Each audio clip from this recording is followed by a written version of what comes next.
Velocity और radius last class में discuss किया हमने एक्सप्रेशन, पहले उसका बात करेंगे and then kinetic energy, potential energy and total energy, इसका कॉन्सेप्ट डिस्कस किया जाएगा। ओके, तो first of all radius and velocity. Okay, good evening. आप सब लोग म्यूट कर लीजिएगा अपने आप को, इन केस जरूरत होगी अनम्यूट करके क्वेश्चंस पूछ सकते हैं, उसके लिए कोई प्रॉब्लम नहीं है। Okay, now let us start discussion of today's class. तो सबसे पहले लास्ट क्लास में मैंने रेडियस का एक्सप्रेशन दिखाया था, radius of nth orbit, radius of nth orbit in hydrogen like atoms, hydrogen like atoms. तो radius of nth orbit in hydrogen like atoms, इसके लिए फार्मूला था n Rn is equal to पहले h square epsilon not multiplied by n square by z square, n square by z. Yes, Rn is equal to 0.53 0.53 angstrom into n square by z. n square by z. n is 1 2 3 so on, it also 1 2 3 so on. तो n and z दोनों integers हैं, n और z दोनों integers हैं। Next है velocity of electron, velocity of electron in nth orbit, in nth orbit of hydrogen like atoms, hydrogen like atom. तो velocity of electron in nth orbit of hydrogen like atoms, तो velocity vn is equal to v square by 2h epsilon not divided by n।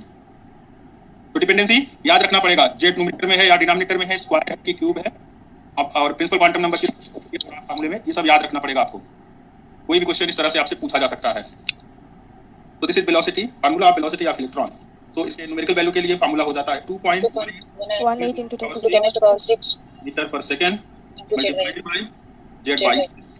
तो numerical values के लिए second formula, और ये देखने के लिए कि dependency mass charge epsilon 0 Planck constant पर कैसे है, उसके लिए फर्स्ट फार्मूला। तो फर्स्ट एंड सेकंड दो फार्मूला हम लोग लिख रहे हैं, एक न्यूमेरिकल प्रॉब्लम्स के लिए और एक थ्योरेटिकल कैलकुलेशंस के लिए। इन केस कोई और पैरामीटर आपको फाइंड आउट करना हो तो उसके लिए फर्स्ट इक्वेशन यूजफुल होगा। तो नाउ ये तो हो गया रेडियस और वेलोसिटी। किसी को कोई डाउट इसमें? लास्ट क्लास में ये दो पॉइंट्स हम लोग लास्ट जाते जाते क्लास ओवर होते होते, ठीक है।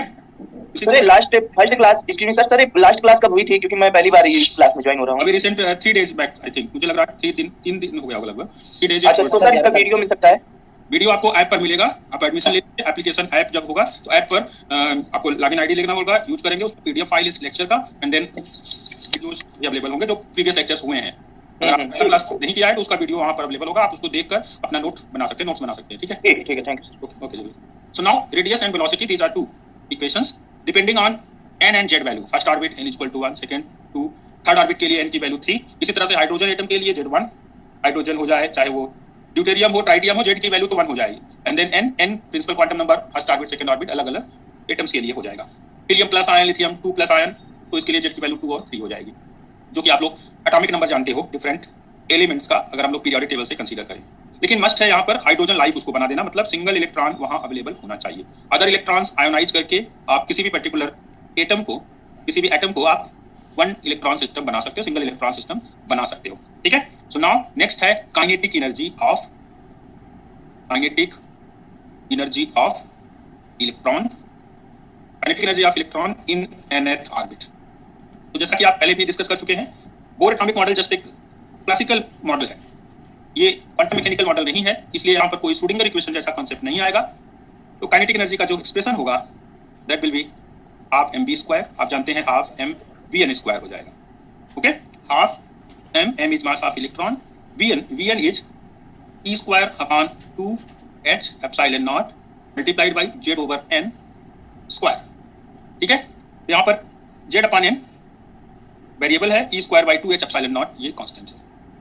पहले इसका फार्मूला चेक कर लें, m e raised to power 4 divided by 8 h square epsilon 0 square, this is constants, and then we have z square over n square. तो दो तरह के ब्रैकेट में बना दे रहा हूँ, एक स्मॉल ब्रैकेट और एक स्क्वायर ब्रैकेट, जिससे कि आप वेरिएबल और कांस्टेंट्स को पुट कर सकें। सो now this is the expression of kinetic energy, 1/8 m e raised to power 4 divided by h square epsilon naught square multiplied by z square upon n square. So this is the expression of kinetic energy. अब इस expression को हमें check करना है constants की value substitute करके।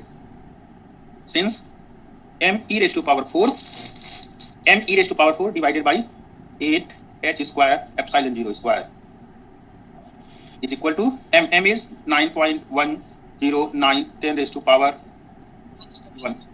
ये electronic मास है multiplied by 1.6 into 10 raised to power minus 19 coulomb electronic charge होता है minus 19 cube divided by 8 multiplied by 6.626 10 raised to power minus 34 square to the power 4 होगा 4 होगा सर एक मिनट लिखते हैं minus 12 स्क्वायर बताओ क्या करें सर इलेक्ट्रॉन का जो ये चार्ज है ना वो हो रहा है मैंने एक साइड में ई लिखा हुआ है कि नहीं लिखा हुआ है इलेक्ट्रॉन वोल्ट आ गया ना ई टू द पावर 4 लिखे हो इधर क्यों लिख दिया बोलना तो इलेक्ट्रॉन के एक और इधर ले लेना इलेक्ट्रॉन वोल्ट कर दिया ना तो 3 हो गई बात उससे तो जूल का आंसर आता है ना मैंने क्या लिखा इलेक्ट्रॉन वोल्ट करने के लिए क्या करते हैं एक इलेक्ट्रॉनिक चार्ज डिवाइड कर देते एक इलेक्ट्रॉन चार्ज मल्टीप्लाई करते ठीक है तो भाई मैंने e raised to power 3 यहां लिख दिया e यहां लिख दिया बन गया जूल से इलेक्ट्रॉन वोल्ट हां सर अदरवाइज समझ गया ठीक है कर लीजिए चेक कर लीजिए तो इलेक्ट्रॉन वोल्ट में कितनी वैल्यू आ रही है अप्रॉक्स 13.6 13.6 सबका ये आ रहा चेक करें check 1 2 3 4 question number 5 so therefore equation 5 implies किसका साउंड ऑडिबल नहीं हरेन अनम्यूट करें सब लोग स्टूडेंट्स को साउंड ऑडिबल नहीं हो रहा है क्या है बीच बीच में एक एक साउंड हां जी चैट में लिखो भाई नहीं आ रहा है साउंड तो क्या करें चैट बॉक्स यूज करें स्टूडेंट्स चैट बॉक्स यूज करें आप लोग चैट बॉक्स यूज करें क्लास के बाद डिस्कस करेंगे जिसको डाउट होगा जो प्रॉब्लम होगी okay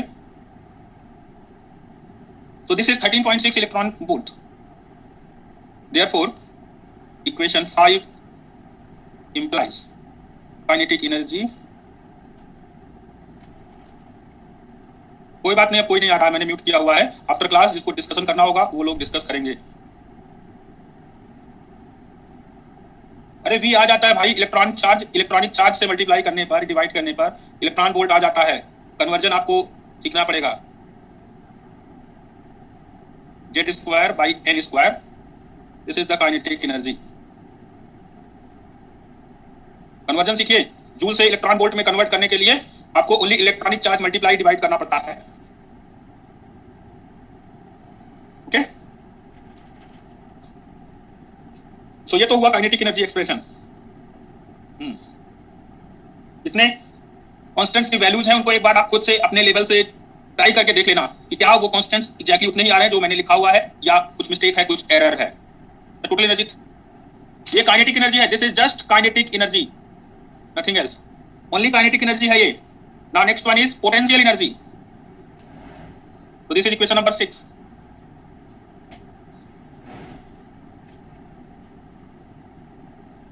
okay so potential energy of electron in nth orbit now potential energy of electron in nth orbit of hydrogen like atom so now potential energy के लिए फार्मूला लिखते हैं so potential energy is equal to 1/4 pi epsilon 0 charge on nucleus plus Ze nuclear charge on electron minus E divided by Rn is it correct Q1 Q2 upon R यही value होती है potential energy की तो potential energy यहाँ पर एक positive और एक नेगेटिव चार्ज के लिए निकाली जा रही है दैट मींस ये टर्म नेगेटिव हो जाएगा अट्रैक्टिव पोटेंशियल एनर्जी तो ये हो जाएगा minus Z E square upon 4 pi epsilon 0 Rn is h square epsilon 0 by pi m e square multiplied by n square by z n square by z divided में हो जाएगा n square by z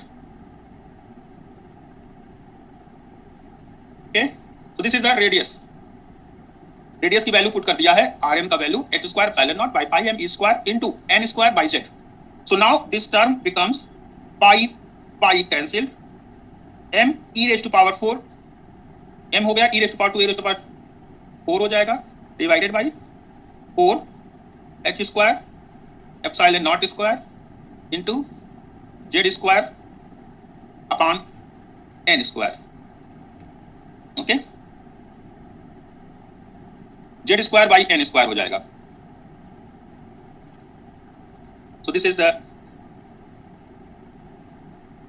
expression of potential energy.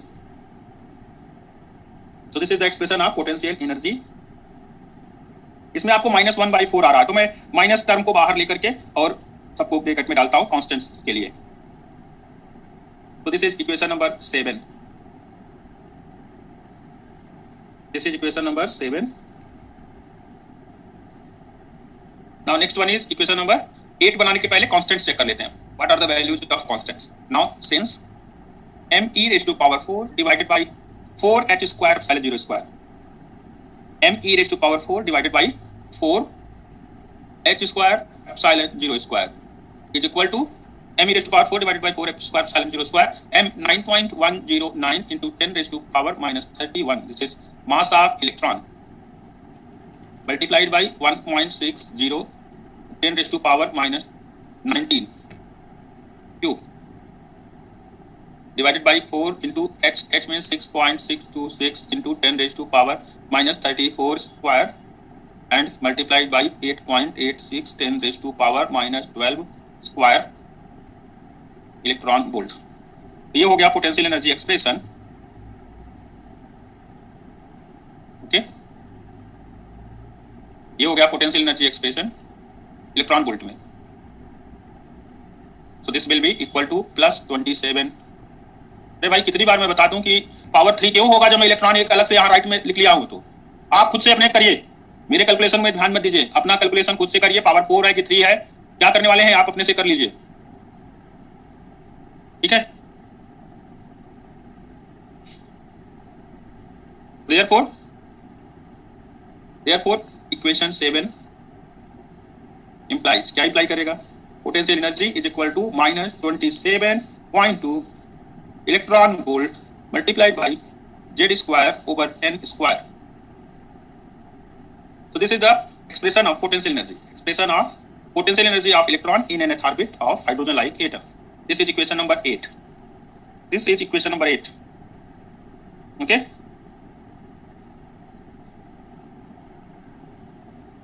So now next is total energy of electron. Total energy of electron in nth orbit of hydrogen like atom. Hydrogen like atom. So now we have next topic, total energy of electron in nth orbit of hydrogen like atom.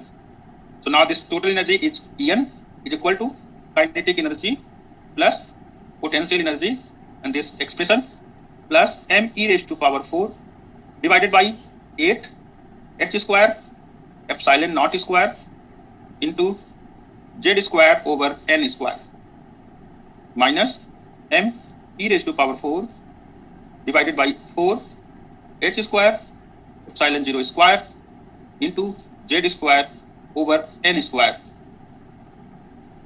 ठीक है। ये expressions दोनों kinetic energy potential energy का हमने combine कर लिया, सम कर लिया, दोनों को एडिशन कर दिया। अब देखते हैं इसकी एडिशन से क्या वैल्यू आती है। 1/8 - 1/4 कितना होता है? तो total value will be, now एक तो है 1/8, एक में है -1/4। So total energy will be -1/8, yes. So this En it will be minus m(e⁴ divided by 8h square epsilon 0 square into z over n z square or 8n square. Okay, so this is the expression. We have calculated the expression of kinetic energy. Total energy is equal to negative of kinetic energy. Yes, total energy kinetic energy का negative value है, exactly negative है। 1/8 दोनों में है, एक में plus sign के साथ, एक में माइनस साइन के साथ। So this is the expression of total energy of electron in nth orbit. nth orbit में ये एक्सप्रेशन है टोटल एनर्जी का, since m(e⁴ divided by 8h square epsilon 0 square is equal to 13.6 electron volt. Therefore equation 9 implies, अगर ये value m(e⁴ divided by 8h square epsilon 0 square की value 13.6 आ रही है electron volt में, तो En का वैल्यू हो जाएगा 13.6 electron volt multiplied by z square over n square. ये पूरा एक्सप्रेशन हो गया काइनेटिक एनर्जी का। तो this is the expression of kinetic energy. अब इसके लिए कुछ एग्जांपल्स हम लोग चेक करेंगे, जिसमें सबसे मेन एग्जांपल होगा हाइड्रोजन एटम्स का। हाइड्रोजन एटम एंड देन उसके साथ नेक्स्ट हीलियम प्लस आयन और भी दूसरे आयन हम लोग बात करेंगे। सो वन बाय वन पहले हम लोग हाइड्रोजन एटम की बात कर लेंगे। Yes, this is the total energy. En is the total energy of electron in nth orbit of hydrogen-like atom, where hydrogen-like atom has Ze electronic charge minus Ze nuclear charge plus Ze जो है nuclear charge है और small e जो है minus sign के साथ, that is the electronic charge. So nucleus का charge plus Z times E है और इलेक्ट्रॉन पर कितना चार्ज है? Minus E। उस कंडीशन में इलेक्ट्रॉन के लिए ये टोटल एनर्जी का एक्सप्रेशन काइनेटिक पोटेंशियल दोनों को सम करके निकाला हम लोगों ने। तो नाउ स्टूडेंट्स, कोई डाउट है तो चैट बॉक्स में लिखें। Yes, total energy is negative of kinetic energy. Total energy is actually negative value of kinetic energy. Yes, या कह सकते हो पोटेंशियल एनर्जी का हाफ। Okay, no problem. तो दिस इज द एक्सप्रेशंस। अब हम लोग एक टर्म कुछ कैलकुलेट करें, उसके पहले कुछ एग्जांपल्स की बात कर लेते हैं। Now examples. नेगेटिव एनर्जी का एक्सप्रेशन अगर आ रहा है, इसका मतलब this energy is the bound energy. Negative sign indicate कर रहा है कि इलेक्ट्रॉन बाउंड है। बाउंड मींस अट्रैक्शन फील कर रहा है इलेक्ट्रॉन न्यूक्लियस के साथ। So here negative sign indicates that the electron is a bound electron.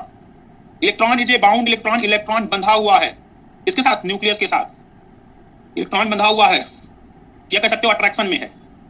Electron, overall energy of electron is negative, that means electron is attracted towards the nucleus. Electron is attracted towards the nucleus. Now example. So first example is for hydrogen atom. For hydrogen atom, we have Z is equal to 1 and equation 10th imply En is equal to minus 13.6 electron volt upon n square. So this is the energy of hydrogen atom. Hydrogen atom के लिए energy का expression हो गया minus 13.6 upon n square because Z is 1. So for first orbit के लिए first orbit n is equal to 1 और second orbit, first orbit n is equal to 1, second orbit 2 और third orbit. अरे constant में volt कहां से आया? Volt कहां से आता है? वोल्टेज नहीं आता है कहीं से। एनर्जी का एक्सप्रेशन लग रहा है, बहुत सारे बच्चों को पता ही नहीं है कि जूल से इलेक्ट्रॉन वोल्ट कन्वर्ट कैसे होता है। तो बहुत बेसिक क्लास 9th 10th में आजकल पता पूछने लगा है इलेक्ट्रॉन वोल्ट। अरे भैया, जब है जूल से कोई भी एनर्जी रहेगी उसको इलेक्ट्रॉन से डिवाइड करो और इलेक्ट्रॉन से मल्टीप्लाई करो, तो ये वैल्यू हो जाती है इलेक्ट्रॉन वोल्ट। और यहाँ इलेक्ट्रॉनिक चार्ज से डिवाइड हो जाता है। ये नीचे वैल्यू न्यूमेरिकल में रखी जाती है, ऊपर इलेक्ट्रॉनिक चार्ज सिंबल में रहता है। और ये जब इलेक्ट्रॉनिक चार्ज रहता है तो इसको वोल्ट लिख लिया जाता है, वी लगा के साइड में। वोल्ट कहीं से आता नहीं है, शायद वोल्टेज का डिफिनीशन भी नहीं मालूम होगा। वोल्टेज डिफाइन करते हैं, कैसे डिफाइन करते हैं voltage? Work done divided by electronic charge, इसी को बोलते हैं वोल्ट। वोल्टेज वोल्टेज बोलते हैं इसको, समझ गए आप लोग? चार्ज क्या हुआ? नहीं समझा मैं। राहुल क्या लिखे हैं?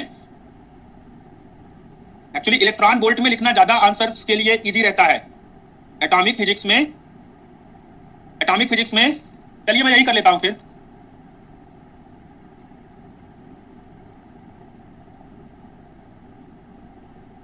क्या पूछना चाह रहे हैं? मैसेज लिखे ना आप।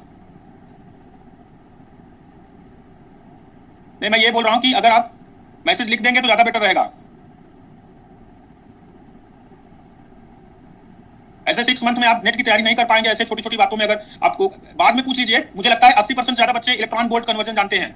अगर आपको पूछना है तो आफ्टर क्लास आप पूछ सकते हैं, ठीक है? आफ्टर क्लास आप पूछ सकते हैं। 80 से 90% बच्चे जानते होंगे। अब बाद में क्लास की पूछ लीजिएगा, इलेक्ट्रॉन वोल्ट का कन्वर्जन मैं बता दूंगा।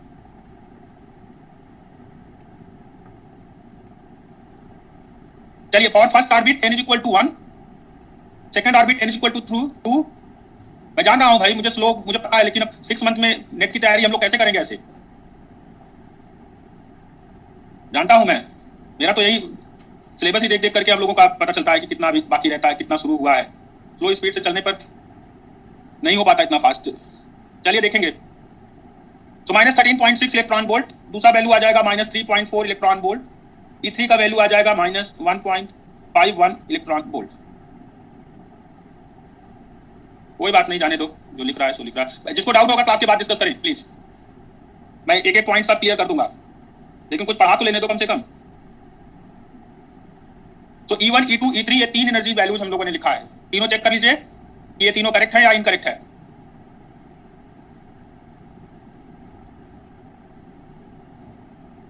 ठीक है, ओके। तो नाउ इस तरह से अगर हम लोग प्रोसीड करें first second third fourth orbit, तो लास्ट में हम लोग पहुंचेंगे n is equal to infinite orbit पर। तो इस तरह से डॉट डॉट डॉट करके for n is equal to infinite क्या हो जाएगा, E इनफाइनाइट का value -13.6 electron volt upon infinite square, this is 0 electron volt हो जाएगा, या कह सकते हो now electron is free. Electron free हो गया कहां करके, n equal to infinite state, n equal to infinite state में इलेक्ट्रॉन फ्री हो गया। ठीक है, अब ऐसे ही हम लोग अगर बात करें हाइड्रोजन एटम के जैसा दूसरा एग्जांपल लें हीलियम प्लस का। So for helium plus ion, helium plus ion के लिए Z कितना होगा 2। यहां Z इलेक्ट्रॉन के नंबर को नहीं, न्यूक्लियस में अंदर जो प्रोटॉन्स हैं उनके नंबर को रिप्रेजेंट करता है, Z इज 2। न्यूक्लियर चार्ज में Z की वैल्यू 2 आ जाएगी, 2 times electronic charge plus 2e helium ion का चार्ज है, nuclear charge. So Z equal to 2 क्या देता है, ये देगा En is equal to -13.6 electron volt multiplied by 2 square upon n square. So value हो जाएगी -54.4 electron volt upon n square. ठीक है, तो ये हो गया En is equal to -54.4 n square, और इसी को हम लोग चेक कर लेते हैं।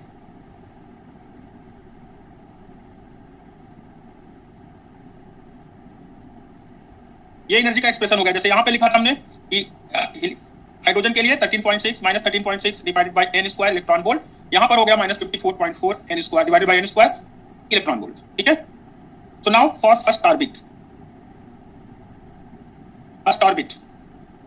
n is 1, for second orbit n is 2, for third orbit n is 3। तो वैल्यू क्या हो जाएगी E1 हीलियम प्लस में प्लस का कोई इफेक्ट पड़ता है क्या, हीलियम प्लस का मतलब है यहां पर एक इलेक्ट्रॉन अवेलेबल है, एक इलेक्ट्रॉन नहीं है। हीलियम जो न्यूट्रल हीलियम होता है उसमें 2 इलेक्ट्रॉन होते हैं, न्यूट्रल हीलियम में 2 इलेक्ट्रॉन्स, एंड यहाँ पर एक सिंगल इलेक्ट्रॉन है। हीलियम प्लस में एक सिंगल इलेक्ट्रॉन अवेलेबल है, इसीलिए ये हाइड्रोजन जैसा हो गया। लास्ट क्लास में हमने बात की थी हाइड्रोजन लाइक एटम, ऐसे एटम्स को बोलेंगे जिसमें सिंगल इलेक्ट्रॉन अवेलेबल हो। ऐसे आयंस या ऐसे एटम्स जिसमें हाइड्रोजन की तरह एक इलेक्ट्रॉन उपलब्ध हो, उनको हम बोलते हैं हाइड्रोजन लाइक। हीलियम प्लस का क्या मतलब हुआ, एक इलेक्ट्रॉन यहां से आयनाइज हो चुका है and only 1 electron is available, so that is helium plus. अब ये हीलियम प्लस क्या होगा, ये हो जाएगा हमारा हाइड्रोजन जैसा एटम, हाइड्रोजन की तरह एक इलेक्ट्रॉन इसके पास है, लेकिन न्यूक्लियस के अंदर अभी भी 2 प्रोटॉन का चार्ज होगा, इसीलिए Z की वैल्यू 2 लिखी है। Protonic charge is 2e plus 2e। So E1 E2 E3 क्या वैल्यू जाएंगी, -54.4 इलेक्ट्रॉन वोल्ट -13.6 इलेक्ट्रॉन वोल्ट। आगे बताएं क्या आएगा,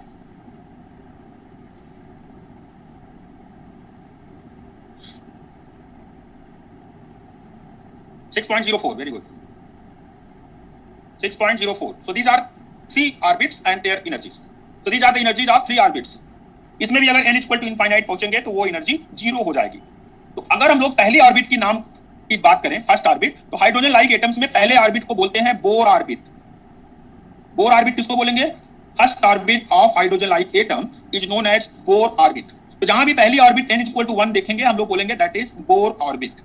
बोर ऑर्बिट का मतलब है इलेक्ट्रॉन जिस ऑर्बिट में लाई करता है ग्राउंड स्टेट में, उसी को बोर ऑर्बिट बोलेंगे। So here ground state is n equal to 1 and that is known as Bohr orbit. तो जो भी ग्राउंड स्टेट है n इक्वल टू 1 उसको हम लोग बोर ऑर्बिट का नाम देंगे ऑलवेज, क्लियर। सो ये तो हो गया हीलियम प्लस और हाइड्रोजन एटम, 2 केसेस हमने डिस्कस कर लिए। अब तीसरा मैं फार्मूला लिख देता हूं, एनर्जी कैलकुलेट नहीं करूंगा, वो है लिथियम 2+। लिथियम के अंदर 3 इलेक्ट्रॉन होते हैं, पता है आपको, एटॉमिक नंबर 3 है। 3 इलेक्ट्रॉन से 2 इलेक्ट्रॉन आयनाइज कर दो, सिंगल इलेक्ट्रॉन बचेगा और उसी को हम लोग बोलेंगे hydrogen like lithium 2+ ion. Third one is lithium 2+ ion.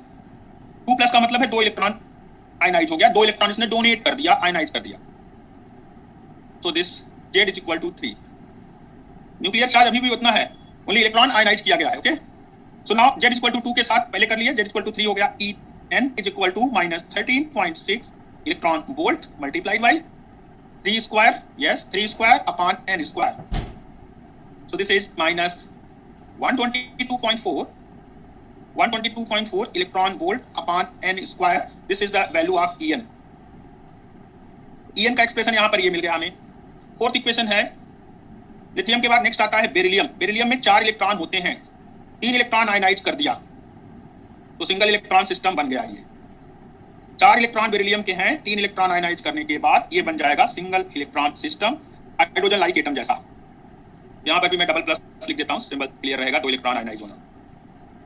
So now next this is En. En is equal to minus 13.6 electron volt multiplied by 4 square upon n square. What will be the values? Value will be minus 217.6 electron volt upon n square. En. So this is the expression of energy of different energy levels, orbits. n 1 2 3 4 5 कोई भी orbit हो सकती है और उसके लिए ये expression energy का हो गया. नेक्स्ट मैं एक पॉइंट लेता हूं फॉर कार्बन. कार्बन में कितने पॉजिटिव साइंस? यस, आपको याद रखने की जरूरत पड़ेगी. कोई भी एक्सप्रेशन हम लोग ऐसे टाइम पास के लिए नहीं लिख रहे हैं, सबको सब याद रखना पड़ेगा, सबको सब चीजें याद रखनी पड़ेगी. ये आपको डिस्कस कराया जा रहा है, इसको याद रखेंगे आप लोग, ठीक है. So this En value will be equal to minus 13.6 electron volt multiplied by 6 square upon n square. Yes. So now for this particular carbon 5 plus ion, 5 times ionized carbon ion के लिए क्या होगा? Is equal to minus 489.6 electron volt upon n square. This is the energy of nth orbit electron. Electron nth orbit में हो तो उसके लिए expression हो गया. सो नाउ ये तो हमने लिखा. एक मैं और पॉइंट लिख देता हूं. जस्ट सोडियम कितने टाइम आयनाइज करना पड़ेगा सिंगल इलेक्ट्रॉन बनाने के लिए? 3 3 6 3 9 1 10. ओके, सो ये हो गया ion. Sodium 10 times ionised. Carbon 5 plus exist नहीं करता. रोहन राणा, ऐसा क्यों बोल रहे हो भाई? ऐसा क्यों लग रहा है आपको? केमिस्ट्री पढ़ रहे हो कि फिजिक्स पढ़ रहे हो? So Z is equal to 6. Sorry, Z is equal to 10. 11 होता है सोडियम का, तो Z 11 होता है ना. So value of Z is 11 for sodium. Chemistry में एग्जिस्ट नहीं करता होगा, फिजिक्स में कुछ भी एग्जिस्ट कर सकता है, हाइड्रोजन लाइक में सब एग्जिस्ट करते हैं. So Z is 11 for sodium. क्या वैल्यू आएगी एनर्जी की? En. Boron left. क्या सबको डिस्कस करें क्या? मैंने कुछ बीच में ड्रॉप कर दिए हैं. मैंने बीच में कुछ न्यूक्लियस, कुछ एलिमेंट्स को ड्रॉप कर दिया है. वैसा नहीं है कि वो एग्जिस्ट ही नहीं करता, वो भी एग्जिस्ट करता है, but I am not going to discuss all of them. सबको मैं डिस्कस नहीं कर रहा हूं. I am taking only few examples so that कि आपको ये याद रहे. सो जेड वैल्यू कितना होगा? Value of Z here 11. 11 square multiply किया 13.6 में कितना आया? 1645.6 electron volt divided by n square. So this is the expression of energy in case of 10 times ionized sodium. 10 times जो सोडियम आयनाइज होगा वो सिंगल इलेक्ट्रॉन सोडियम बन जाएगा और उसके लिए ये कैलकुलेशन एनर्जी का मिलेगा. ओके, सो नाउ ये हमने एक्सप्रेशंस निकाले सोडियम के लिए, कार्बन के लिए, बेरिलियम के लिए, लिथियम के लिए. सभी सिंगल इलेक्ट्रॉन सिस्टम्स हैं. They are similar to hydrogen like atom. They are hydrogen like atoms जिसमें कि हाइड्रोजन की तरह सिंगल इलेक्ट्रॉन अवेलेबल है आउटर ऑर्बिट में. जो ऑर्बिट हम लोग डिस्कस करते हैं वो ऑर्बिट फर्स्ट, सेकंड, थर्ड, कोई भी ऑर्बिट हो सकती है. सो n is equal to 1 को ऑलवेज आप बोर ऑर्बिट बोलते हो. Bourse orbit. हाइड्रोजन में वैसी इलेक्ट्रॉन में उसी ऑर्बिट में इलेक्ट्रॉन रहता है, या किसी भी पर्टिकुलर एलिमेंट के लिए उसी ऑर्बिट में इलेक्ट्रॉन्स एग्जिस्ट करेंगे. So now next point is term value. अब मैं नेक्स्ट पॉइंट डिस्कस करता हूं term value. What is term value? Define करता हूं टर्म वैल्यू.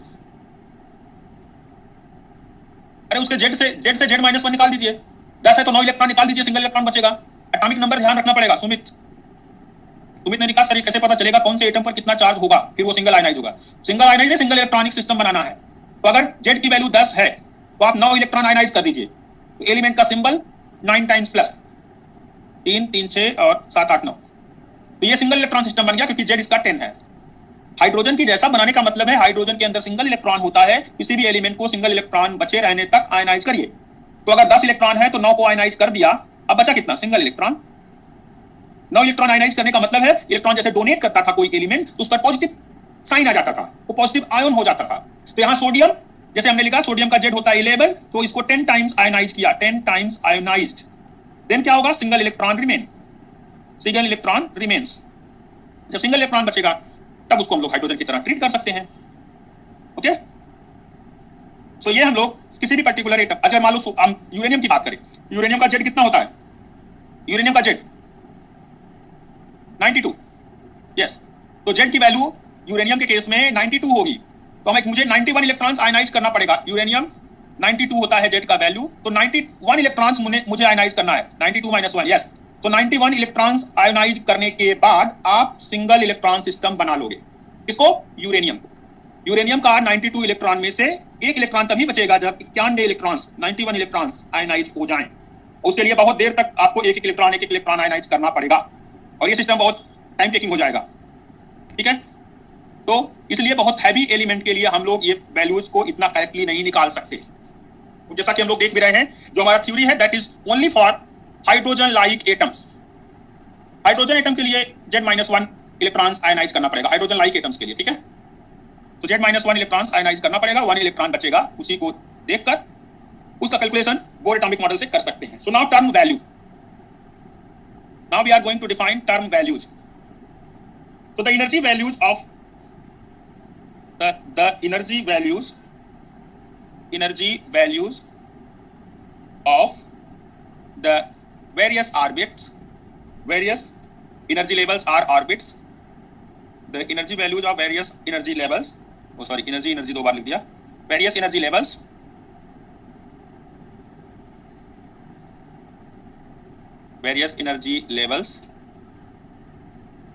divided by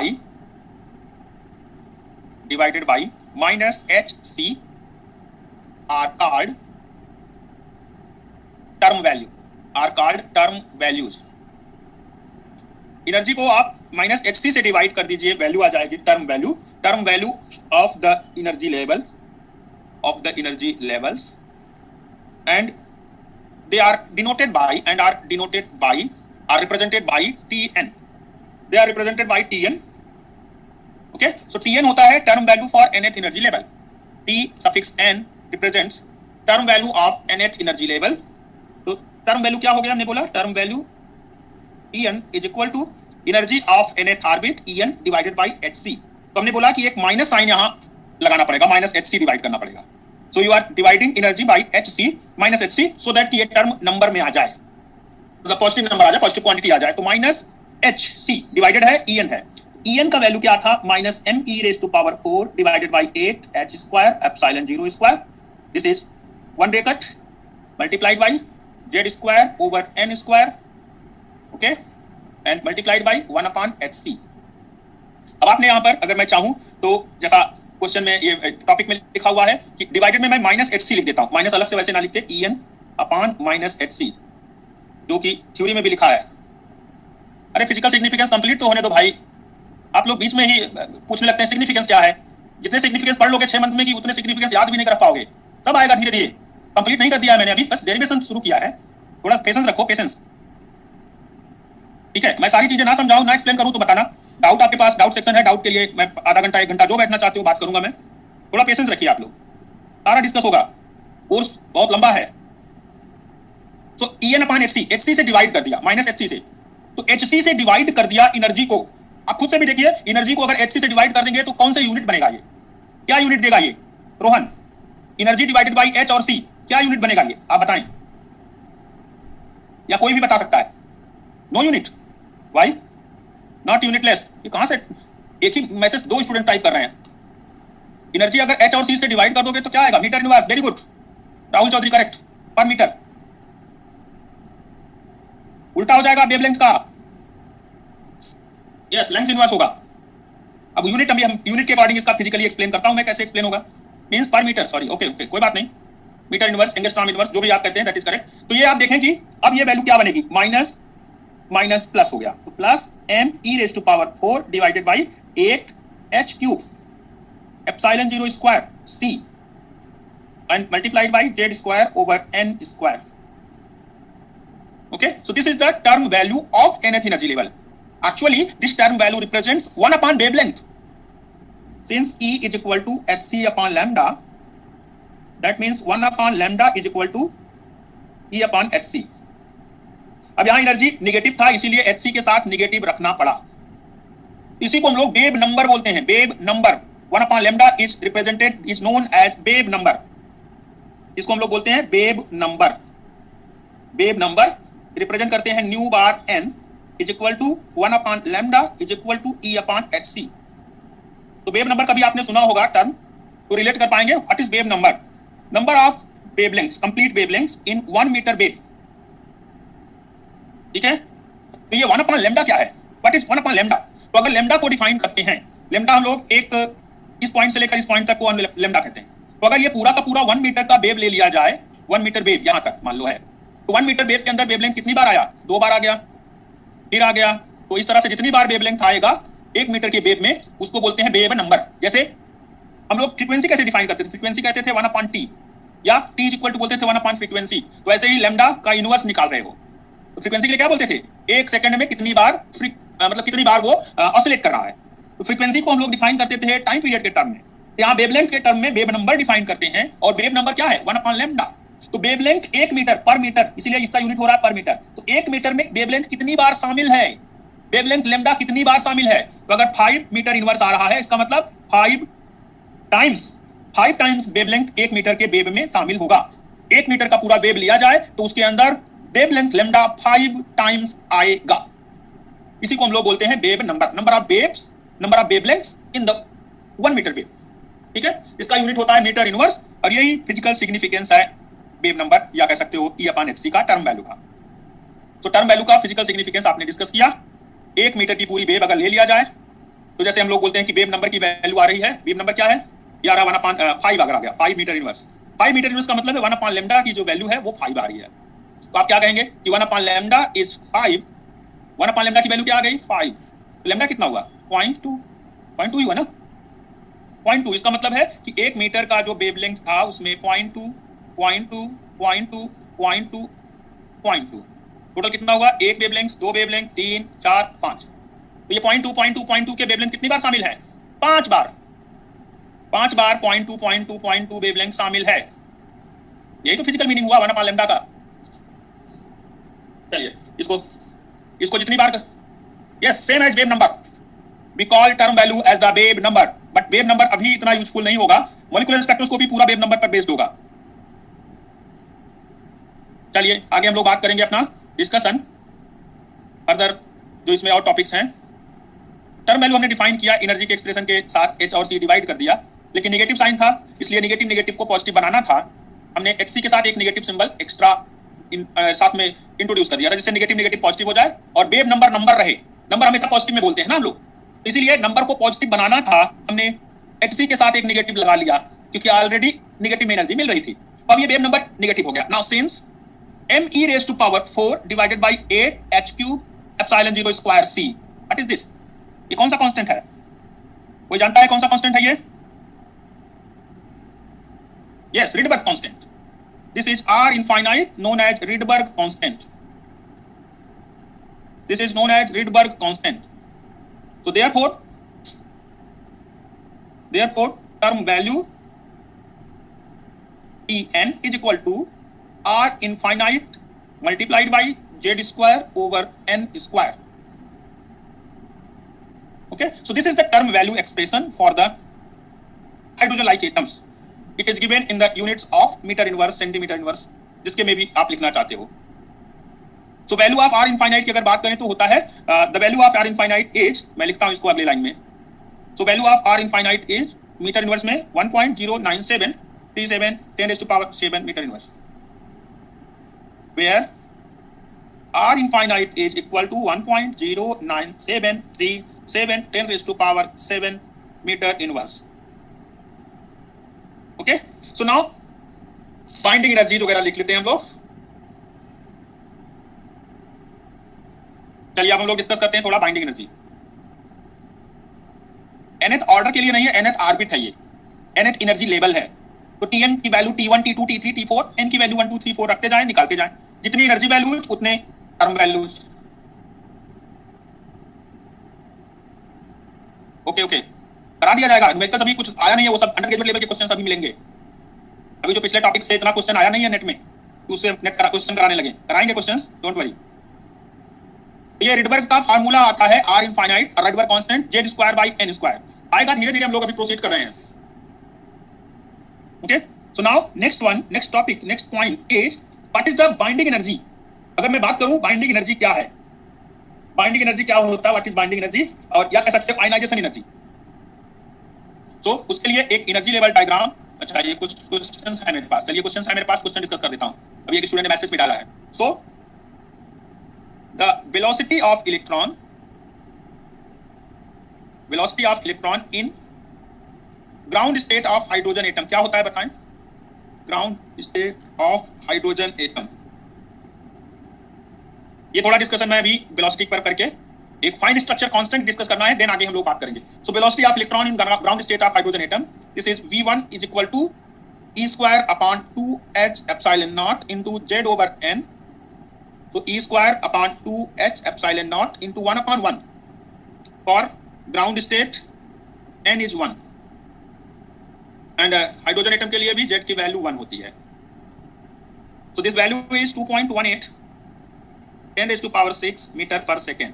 तो ये तो वैल्यू हो गई वेवलेंथ, सॉरी वेलोसिटी की। तो this is the velocity of ground state electron in the hydrogen atom case.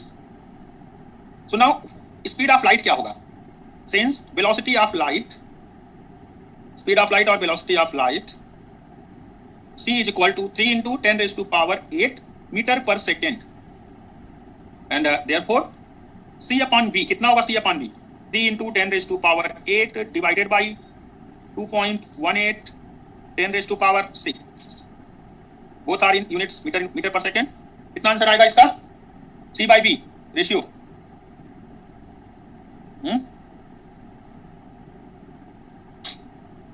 137। okay, this is 137, therefore v upon c is equal to e square upon 2h epsilon naught c, this is equal to 1 upon 137, 1 upon 137, and we define e square upon 2h epsilon naught, 2h epsilon naught c, yes, this is v upon c is equal to alpha.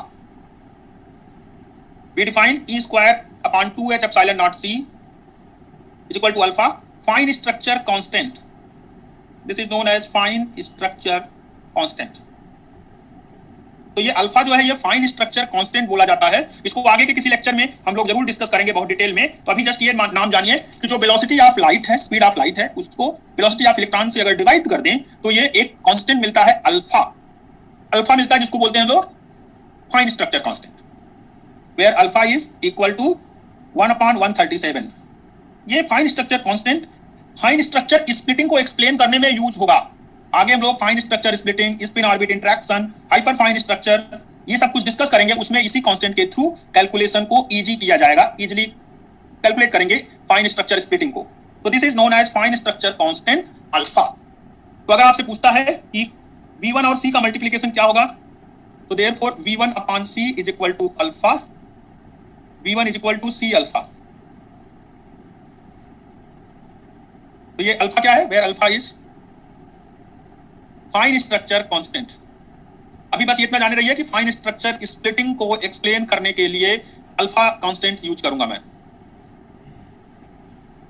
Fine structure constant v1 is equal to alpha c, c is speed of light, v1 is velocity of electron in first orbit of hydrogen atom। चलिए ये point तक हम लोग आ गए।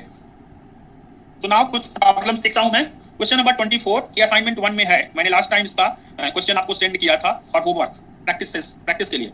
So now tell me what is the numerical value of radius of first orbit of hydrogen atom, R1 और hydrogen atom क्या value आएगी, 0.53 angstrom. अरे भाई क्या क्लास का पीडीएफ नहीं मिला? लास्ट क्लास के पीडीएफ में ये अवेलेबल था, लास्ट क्लास का जो लेक्चर था उसके पीडीएफ में ये क्वेश्चन मैंने दे रखा था। अब वो इसीलिए दे रखा हूं कि उसमें आप लोग पढ़ोगे तभी बेटर रहेगा। ये एंगस्ट्रॉम कितना होता है 10⁻⁻10 मीटर। 529 वाला लेना पड़ेगा, यहाँ पर 529 वाला आंसर लेना पड़ेगा। आप लोग पूछ लीजिएगा, मिल जाएगा आप लोगों को भी लास्ट क्लासेस के लेक्चर्स पीडीएफ जो भी है। पीडीएफ आपको ऐप में मिलता है, ऐप में डाउनलोड करना पड़ेगा ऐप, उसमें लॉगिन आईडी पासवर्ड डालोगे तो आपको वो सब चीजें मिलेंगी, क्वेश्चंस पीडीएफ। तो this is option D correct. मिला है ना, अजय कुंडू ने लिखा है, अजय ने कि मुझे मिल गया है, खुशबू को भी मिला है। चलिए ठीक है students, so this is the value of radius. Radius को नैनोमीटर में लिखना था, ऑप्शन डी करेक्ट हो गया, एंगस्ट्रॉम से नैनोमीटर कन्वर्ट किया। So now this is question number 23। इसका क्या सोल्यूशन होगा? v1 is equal to c upon 137। देखना उसमें वीडियोज के साथ पीडीएफ भी होगा। पता नहीं, एक बार बात कर लीजिएगा, वो डिपॉजिट करने के बाद मिलेगा, एडमिशन के बाद मिलेगा या कैसे, ऐप में आपको लॉगिन आईडी वगैरह तभी शायद देंगे, चेक कर लीजिएगा आप लोग, ठीक है। So this option C is correct here. Next question, question number 28। If v is the velocity of electron in a stationary orbit of radius r, the orbital frequency of the electron is। इसमें next question में ये DPP में है या class notes PDF में? ये DPP वगैरह तो हम लोग देते नहीं, वैसे आपको प्रीवियस ईयर क्वेश्चन से ये क्वेश्चन लिया गया है, असाइनमेंट 1 प्रीवियस ईयर क्वेश्चन से लिया गया है। So now velocity of electron in the stationary orbit, orbital frequency क्या होगी? एंगुलर फ्रीक्वेंसी कितना होगा? Omega is equal to v upon r. So orbital frequency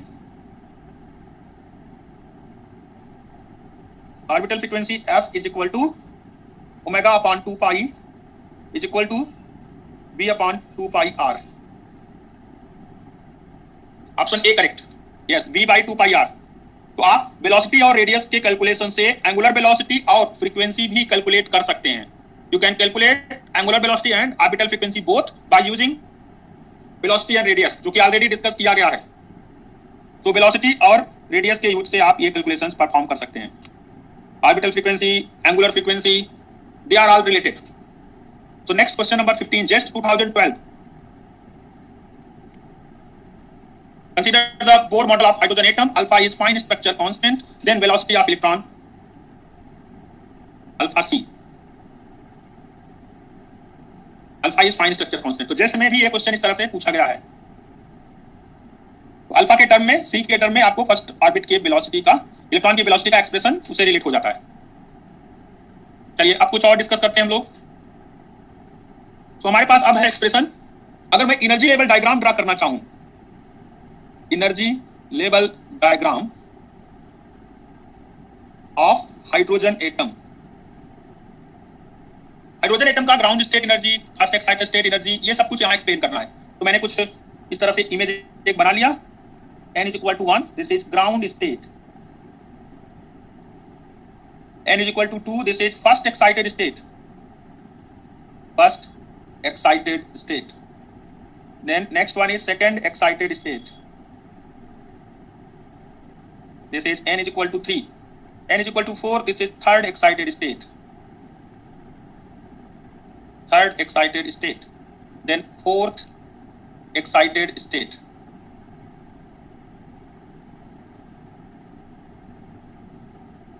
ठीक है, तो ये अलग अलग स्टेट्स को मैंने एरो से दिखा दिया, अदरवाइज कहीं आप नीचे वाले ऑर्बिट को कंसीडर कर लें। तो n is equal to 5, n is equal to 6, 7, n is equal to infinite, this is ionized state.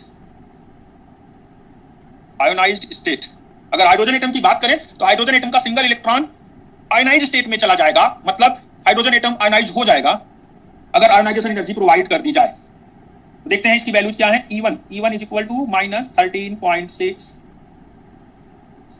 Value of E1 is -13.6 electron volt. E2 is -3.4 electron volt. अब कितना बोलेंगे? वीडियो ऑफ कर दे भाई अपना अपना, इन केस वीडियो ऑन कर रखा है ऑफ कर दें। E3 is equal to -1.51 electron volt. E4 is equal to -0.85 electron volt. So इस तरह से हम लोग E5, E6, इस तरह से एनर्जी लेवल्स एक्सप्लेन करते हुए अल्टीमेटली ई इनफाइनाइट 0 आ जाएगा। अभी बात करते हैं ionization energy and binding energy both are same. Ionization energy and binding energy they are same, there is no difference. Okay,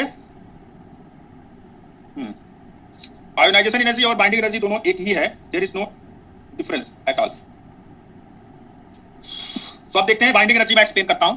अगर मान लो ग्राउंड स्टेट में एक इलेक्ट्रॉन है, suppose there is 1 electron available, hydrogen atom का एक electron कहां available होगा? Ground state में। इसको आप आयनाइज करना चाहते हो, इलेक्ट्रॉन को आपको n=1 से इनफाइनाइट थ्रो करना है। सपोज इलेक्ट्रॉन को आप आयनाइज करना चाहते हो, कितनी एनर्जी लगाओगे इसको बाहर करने के लिए? जितनी एनर्जी इसके पास है उस एनर्जी को 0 कर दो, जितने फोर्स से अट्रैक्टेड है वो फोर्स 0 कर दो, एनर्जी 0 कर दो, तो ये बाहर आ जाएगा, न्यूक्लियस के साथ कोई फोर्स नहीं रखेगा। Okay, so now suppose you want to remove electron from the ground state of hydrogen atom. So hydrogen atom के अंदर से इलेक्ट्रॉन को रिमूव करने का मतलब है कि आप जितनी बाइंडिंग एनर्जी के साथ इलेक्ट्रॉन बंधा हुआ है, जैसे होता है ना कि किसी ने अगर किसी को बांध दिया है तो जितनी एनर्जी से उसने बांधा होगा उतनी एनर्जी आप प्रोवाइड कर दो एक्सटर्नल सोर्स से, तो यहाँ का एनर्जी अब खाली हो जाएगा, होल बन जाएगा, जैसे हम लोग बात करते हैं होल, और वो इलेक्ट्रॉन कहां चला गया? n=इनफाइनाइट पर। सो नाउ बाइंडिंग एनर्जी और आयोनाइजेशन एनर्जी, इसी में एक्सप्लेन कर देता हूं। बाइंडिंग एनर्जी और ionisation energy, so the energy required to remove one electron from the ground state of hydrogen atom, तो हाइड्रोजन एटम से एक इलेक्ट्रॉन को रिमूव करके ग्राउंड स्टेट से इनफाइनाइट तक थ्रो कर देना। Yes, plus 13.6 is ionisation energy. So in order to remove, ये कहां पर बैठा हुआ है? ये सबसे लोवेस्ट ऑर्बिट में बैठा हुआ इलेक्ट्रॉन है, और इसको कहां ले आ जाना है? इसको n=इनफाइनाइट तक ले जाके छोड़ देना है। तो कितनी एनर्जी दोगे? In order to remove the electron from ground state, n=1 of hydrogen atom to infinity, ले जाके इसको इंफिनिटी तक छोड़ के आना। ए मिनिमम एनर्जी कितना? एक मिनिमम एनर्जी रिक्वायर्ड होगा। ए मिनिमम एनर्जी या मिनिमम एनर्जी के पहले लिख देते हैं minimum of energy, minimum of 13.6 energy, minimum of plus 13.6 electron volt energy. तो कितनी एनर्जी रिक्वायर्ड है? ऐसा नहीं है कि प्लस 13.6 ही, अगर मान लो 15 electron volt, 20 electron volt, 25 electron volt दे दिया तो भी इलेक्ट्रॉन आयनाइज हो जाएगा, लेकिन आयनाइजेशन के साथ ये इलेक्ट्रॉन मान लो यहां तक पहुंच गया बाउंड्री तक, तो आपने इसको 13.6 इलेक्ट्रॉन वोल्ट एनर्जी यहां से यहां तक आने में खर्च हो गई। फिर इसके बाद अगर इसके पास एक्स्ट्रा अमाउंट एनर्जी होगी तो यहां से यहां घूमेगा थोड़ी देर, पैसे वैसे एक्स्ट्रा है तो किराए में उतना खर्च कर दिया, कहां से? n=1 से इनफाइनाइट तक आने में कुछ पैसे खर्च हुए, एनर्जी खर्च हुई, और उसके बाद अभी टहलेगा, पूरा दिल्ली घूमेगा अभी। ठीक है, तो ये पूरा जितना एनर्जी रहेगा जब तक वो 0 ना हो जाए तब तक ये मूवमेंट करता रहेगा, फ्री पार्टिकल की तरह, फ्री इलेक्ट्रॉन होकर के ये मूव करेगा।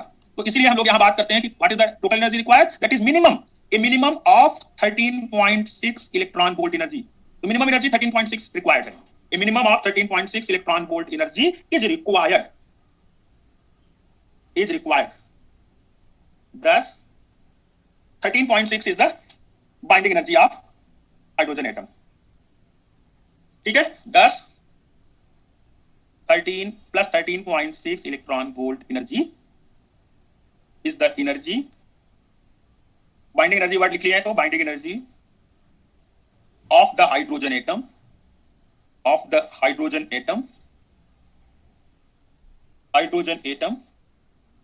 the energy which binds the ground state electron of hydrogen atom। तो हाइड्रोजन एटम को ये पूरा का पूरा एनर्जी बाइंड करने में, इलेक्ट्रॉन को बाइंड रखने में, बाउंड स्टेट में रखने में इतनी एनर्जी इसके पास अवेलेबल रहती है। तो 13.6 is the binding energy of hydrogen atom. Binding energy क्यों कहा? Because this energy binds because the energy is required to bind the electron with nucleus, because this energy binds the electron to the nucleus. Nucleus के साथ यही energy electron को bound रखती है, बांधे रखती है। अब आजकल देखो कई सारे स्टूडेंट्स, आप लोगों में से कोई एक जगह से दूसरी जगह चला जाता है, शाम को वही बाइंडिंग एनर्जी है जो घर आपको वापस लेके आती है। शाम को वही एनर्जी है जो घर आकर के फिर वही ग्राउंड स्टेट में आपको रहने के लिए विवश कर देती है। आप यहां से यहां चले जाते हो, फिर लौट के आ जाते हो। आप यहां से यहां चले जाते हो, 100 किलोमीटर दूर घर से चले गए, फिर वापस आ गए, 500 किलोमीटर गए वापस आ गए, 100 किलोमीटर गए वापस आ गए। लेकिन अगर कोई इनफाइनाइट चला गया means no return possibility, returning का कोई पॉसिबिलिटी नहीं अगर इनफाइनाइट पर कोई जा रहा है अनंत यात्रा पर। सो अनंत यात्रा से कोई नहीं लौट पाएगा, इसलिए यहाँ वर्ड लिखा इनफाइनाइट। तो कोई भी अगर इलेक्ट्रॉन 1 2 3 4 कहीं भी जाए और रिटर्न वापस आ जाए तो कोई प्रॉब्लम नहीं है, अलग अलग स्टेट्स की एनर्जीज होती जाएंगी, वो एक्साइटेशन एनर्जी। तो ये फर्स्ट ऑर्बिट की बाइंडिंग एनर्जी है। Yes, this is the energy for ground state, क्योंकि इलेक्ट्रॉन ग्राउंड स्टेट में ही रहेगा, ग्राउंड स्टेट में रहेगा। अगर टेम्परेचर नॉर्मल है, नॉर्मल पॉपुलेशन है, तो सभी इलेक्ट्रॉन्स अपने ग्राउंड स्टेट में रहना पसंद करेंगे। अगर इलेक्ट्रॉन्स को या मॉलिक्यूल्स को या हाइड्रोजन एटम्स को आपने काइनेटिक एनर्जी दे दिया by using some temperature, heat दे दिया, सपोज आपने थर्मल एनर्जी बढ़ा दी, तो मॉलिक्यूल हो सकता है कि ग्राउंड स्टेट में ना हो, यहां पर हो, तो यहां से जाएगा, तो यहां वाले के लिए प्लस 3.4 इलेक्ट्रॉन वोल्ट एनर्जी हो जाएगी बाइंडिंग। अगर इलेक्ट्रॉन इस स्टेट में एग्जिस्ट करता है तो यहां से जाएगा, इसके लिए बाइंडिंग एनर्जी हो जाएगी 1.51 इलेक्ट्रॉन वोल्ट।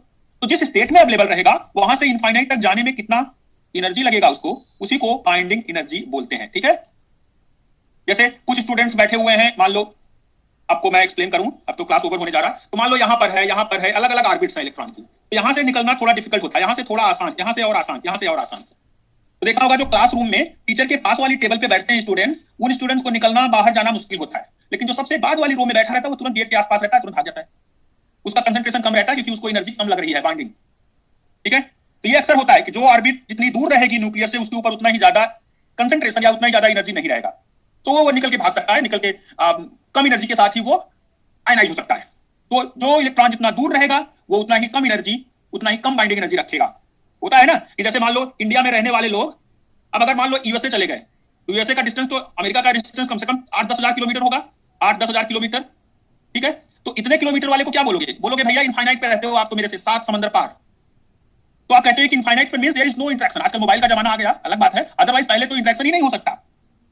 तो इसीलिए अक्सर हम लोग एक बात करते थे, जब भी इलेक्ट्रोस्टैटिक की बात करते हैं तो बोलते हैं कि एक इलेक्ट्रॉन को इनफाइनाइट से लाया गया। कहां से लाया गया, R is equal to infinite से कहां लाया गया, यहां से इलेक्ट्रॉन ले आया गया कहां पर, चार्ज Q के एरिया में, पॉइंट P पर। तो उसके लिए इलेक्ट्रोस्टैटिक पोटेंशियल एनर्जी और बहुत सारी चीजें पढ़ते थे आप लोग। तो यहां पर एक इलेक्ट्रॉन है minus E charge, that is now coming from an infinite distance से कहां तक आ रहा है, फर्स्ट ऑर्बिट तक।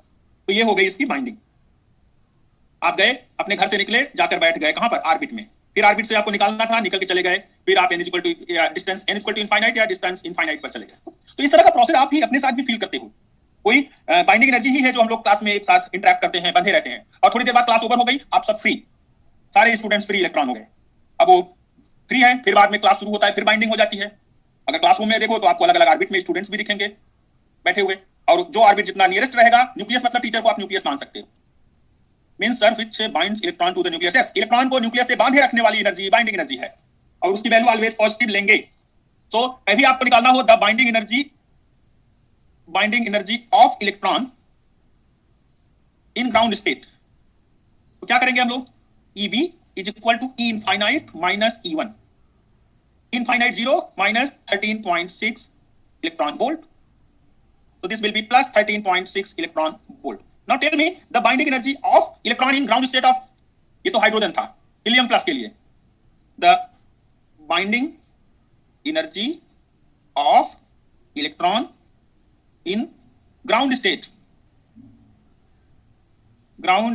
of helium plus ion, इसकी बाइंडिंग एनर्जी कितनी होगी, E infinite minus E1, value हो जाएगी 0 minus 54.4, this is plus 54.4 electron volt.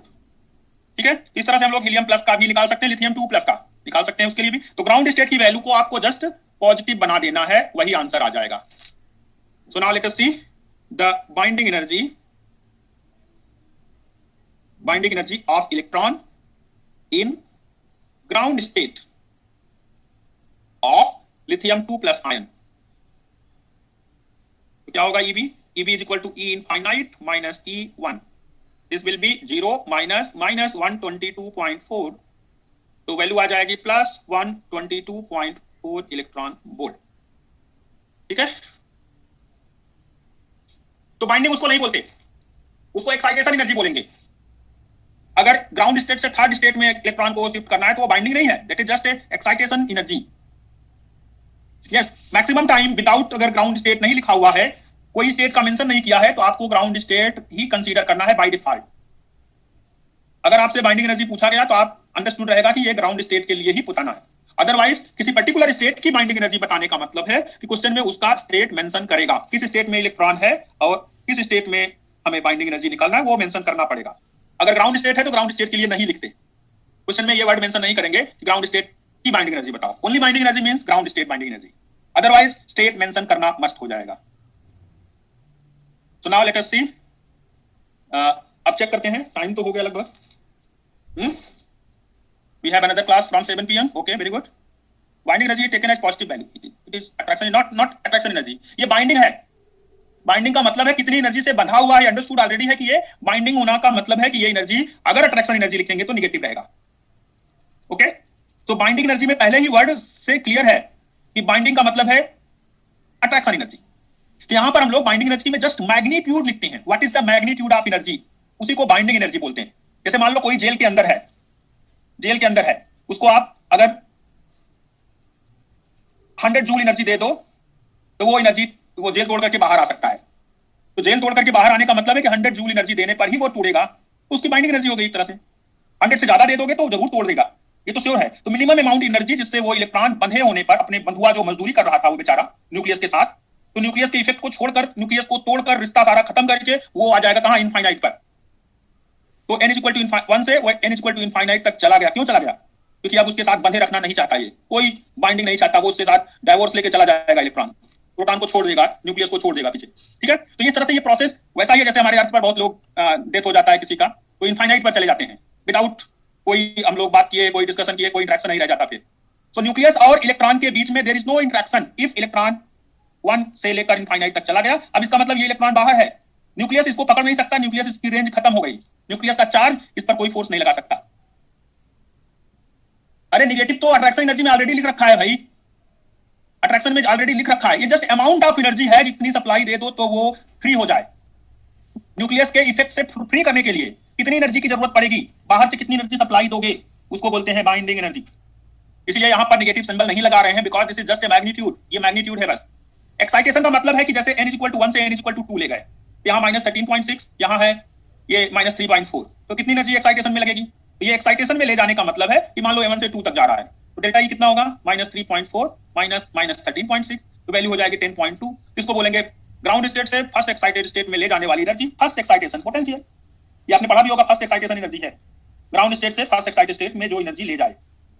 अगर ये फर्स्ट से ना ले जाके सेकंड में ले जाए, यहाँ 1.51, यहाँ पर -13.6, तो दोनों का डिफरेंस हो जाएगा, उसको बोल देंगे second excitation energy, second excitation potential. इस तरह से एक्साइटेड स्टेट की बात नहीं कर रहे हैं हम लोग, आयोनाइज स्टेट की। आयोनाइज स्टेट के लिए ही बाइंडिंग एनर्जी को आयोनाइजेशन एनर्जी बोलते हैं। तो now students, class is over, thank you. Class over हो गया, अगली क्लास में डिस्कस करेंगे जो भी प्रॉब्लम्स आएंगी, जो भी फर्दर डिस्कशन होगा। एक्साइटेशन एनर्जी जस्ट एक स्टेट से दूसरे स्टेट में ले जाने के लिए, n इक्वल टू 1 से 3, 1 से 2, 1 से 4। तो अभी ये टॉपिक ओवर नहीं हुआ है, कंप्लीट नहीं हुआ, आगे डिस्कस करेंगे। हेमंत, आप इसके लिए रिसेप्शन पर कॉल करके पूछ लीजिए, एरर 502। मैं ओनली क्लास से रिलेटेड रहता है मेरा डिस्कशन, मैं ये एरर वाला नहीं बता पाऊंगा। ओके, तो आप पूछ सकते हैं रिसेप्शन पे कॉल करके, फिरोज जी से बात कर सकते हैं कि फॉर्म भरते समय क्या इशूज आ रहे हैं, क्या प्रॉब्लम आ रही है, वो डिस्कस कर लेंगे। बुक के लिए राजकुमार का बुक आता है एटॉमिक के लिए, और H.E. व्हाइट का बुक आता है, H.E. व्हाइट का एटॉमिक फिजिक्स आता है, और एक राजकुमार इंडियन ऑथर में। ये दोनों अच्छी किताबें आप मान सकते हैं एटॉमिक के लिए। Okay, Oppo A52। चलिए, तो H.E. व्हाइट और राजकुमार की बुक, H.E. व्हाइट का पीडीएफ मिल जाएगा ऑनलाइन, व्हाइट की बुक का पीडीएफ ऑनलाइन कहीं पर तो अवेलेबल मिल जाएगा, श्योर, डाउनलोड कर लेना। स्लाइड देख लीजिए जिसको देखना हो। तो फर्स्ट स्लाइड ये है। ओके, नेक्स्ट स्लाइड सेकंड ये। Okay, first slide, second, third,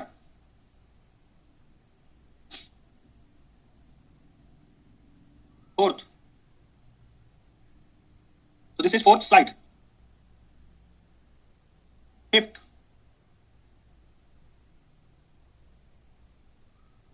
ये है फर्स्ट।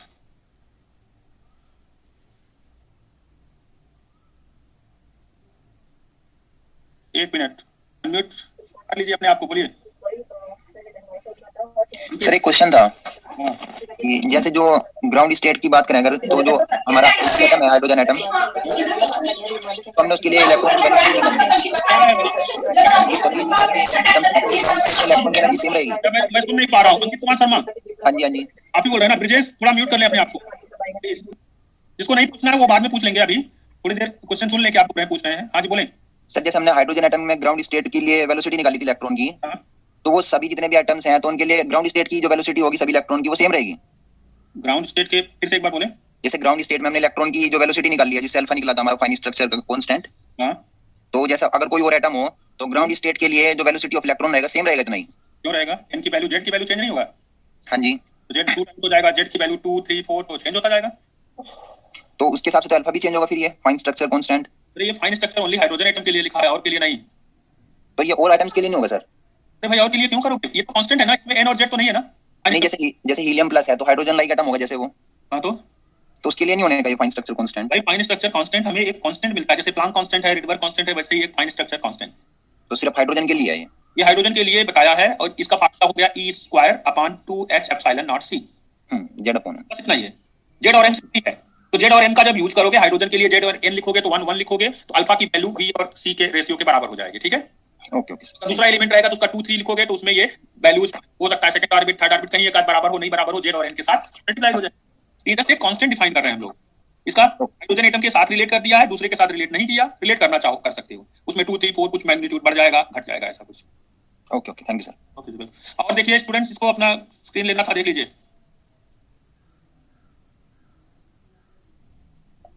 इतना तो लिख ही पाते होंगे इतना स्पीड में। और कोई क्वेश्चन पूछना चाहते हैं तो बताएं। पूछना चाहता है पूछें।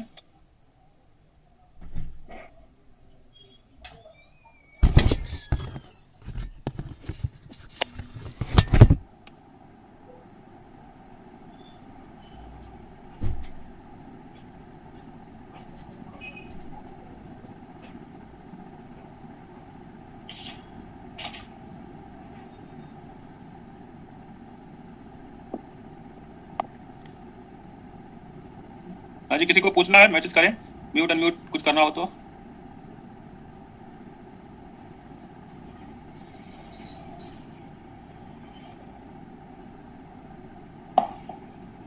चलिए फिर ठीक है, क्लास ओवर करते हैं हम लोग। दूसरी क्लास भी आपकी होने वाली है, इसलिए